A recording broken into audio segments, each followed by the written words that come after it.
Good morning. My name is Keith Nitka. I'm the Battleship Operations Manager. And today on this Whiskey Wednesday virtual adventure, I want to talk about one of these vehicles here. The anniversary is next Tuesday. It's 23 February.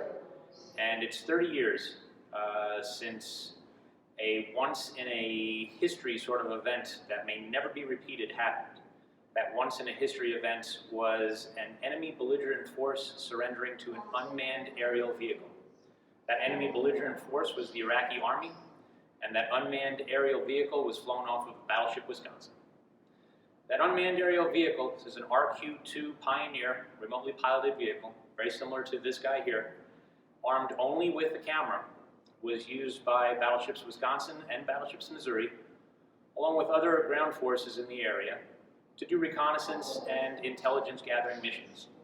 This particular morning, February 23rd, Battleship Wisconsin's RPV, very similar to this one, flown off the deck, was doing reconnaissance and intelligence gathering on Falaka Island.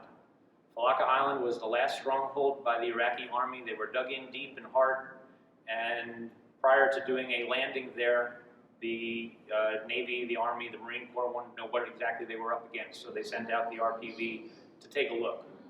Now, by this time in the war, the Iraqi Army knew when they heard this flying lawnmower, that's what we refer to it as, the flying lawnmower, because it leaves the ship under a rocket booster, but the rocket booster drops off and then it flies under its own power with this little propeller in the back, and it sounds like a lawnmower. Now, the Iraqi Army knew when they heard that propeller flying overhead, shortly afterwards, 16-inch shells would be raining down on them. This particular morning, there was one Iraqi soldier. He must have heard the RPV flying around. He came out and started waving a white flag.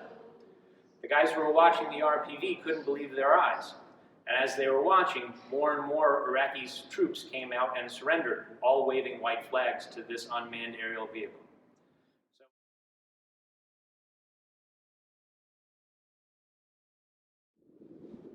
So I want to use this model of the Battleship Wisconsin that's also up here on the third floor of Nauticus to tell a little bit about how we launch and then recover the RPV, or the remotely piloted vehicle.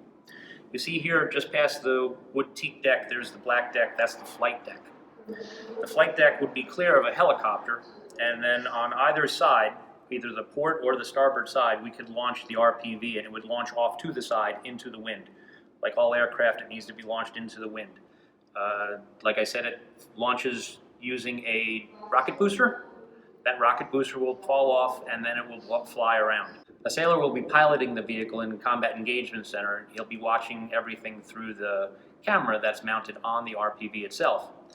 And then when we're done with the mission, the RPV comes back to the ship and is recovered again on the flight deck, but it doesn't land like an airplane. We will put up a net that's strung up in between what looks like football goalposts, and the RPV is flown directly into that net. And then that net is gently lowered onto the deck, it's removed from the net, and then it will be serviced and ready to go again. Now, the Battleship Wisconsin, as well as Battleship Missouri, carried many of these RPV vehicles. This RPV vehicle specifically that I'm talking about that took prisoners is actually housed at the Smithsonian Institution in Washington, D.C. I'm not sure if she's actually there on display, but I do know she is part of their museum collection. So again, my name is Keith Nitka. I'm the Battleship Operations Manager, and I want to thank you again for joining me today on another Whiskey Wednesday virtual adventure. Have a great day.